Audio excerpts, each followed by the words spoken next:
ভাইরে ভাই, ইতিহাস কি অদ্ভুত পুনরাবৃত্তি! ক্যালেন্ডারের পাতা থেকে ঠিক ১২টা বছর পার হয়ে গেছে, কিন্তু জার্মানির ওই একটা সংখ্যার প্রতি ভালোবাসা আজও কমল না। সংখ্যাটা কত জানেন? ওই যে ৭। ঠিক ১২ বছর আগে ২০১৪ সালে বিশ্বকাপে ব্রাজিলের মাটিতে গিয়ে ব্রাজিলকে ৭-১ গোলে ধসিয়ে দিয়েছিল জার্মানি।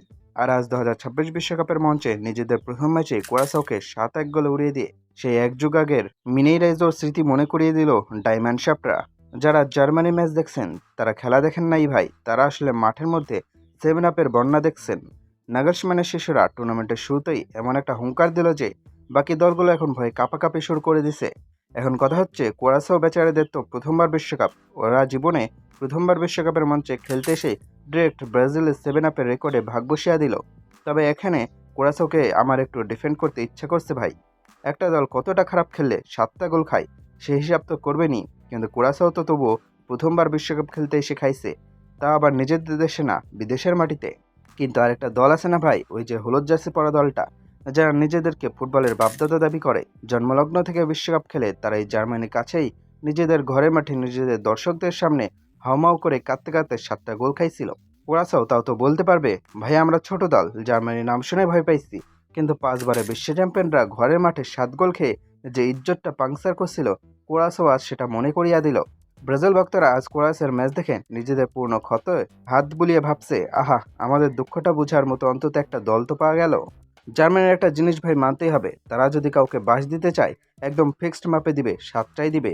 এদিক ওদিক কোনো নড়চড় হবে না। প্রথমার্ধে কোরাসাওকে 3-1 ব্যবধানে পিছিয়ে ফেলেছিল জার্মানি। পুরো ম্যাচে কোরাসাওকে জাস্ট দাঁড়াতে দেয়নি। কাই হ্যাভার্টসের জোড়া গোল, সাথে মুসিয়ালা, এনমেচা, শারাব্লাক আর ব্রাউনের দুর্দান্ত পারফরমেন্স, ও এক যুগ আগের সেই বিধ্বংসী, নিষ্ঠুর আর খুনি জার্মানিকে যেন আবার ফিরে পেল ফুটবল বিশ্ব। জার্মানির এই খেলা দেখে একটা থিওরি কিন্তু অলরেডি মার্কেটে চলে আসছে।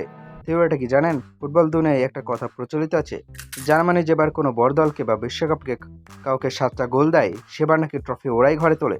2014 সালেও ব্রাজিলকে 7টা দিয়ে কাপটা ওরাই নিচ্ছিল। তো 2026-এ কুরাসাওকে 7টা দেওয়ার পর কি এবারও কাপ জার্মানির ঘরেই যাচ্ছে? নাগালসম্যানের এই টিম দেখে তো মনে হচ্ছে তারা ট্রফি ছাড়া আর কোনো ভাষা বোঝে না। আমি জাস্ট ভাবছি, আজ ব্রাজিল ফ্যানদের অবস্থাটা কি?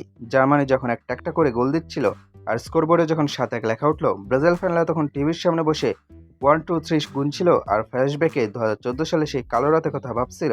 কোরাসও হয়তো আজ ম্যাচ হেরে কান্নাকাটি করছে, কিন্তু কোরাসোর চেয়ে বেশি বুক ফাটছে আমাদের দেশে ব্রাজিল সমর্থকদের। কারণ জার্মানি যখনই 7 গোল দেয়, ট্রলটা ঘুরে ফিরে ওই হলুদ জার্সির উপরেই গিয়া পড়ে। ভাইরে ভাই, কোরাসাও তত স্রেফ একটা উসিলা, জার্মানি আসলে ট্রলটা ব্রাজিলকেই করলো। তো জার্মানির এই বিধ্বংসী রূপ দেখে আপনাদের কি মনে হচ্ছে, এবার কি তবে ট্রফি জার্মানি ঘরেই তুলবে, নাকি অন্য কোনো দল এসে জার্মানির এই রথ থামাবে? আর ব্রাজিল ভক্তদের উদ্দেশ্যে আপনারা কি বলতে চান?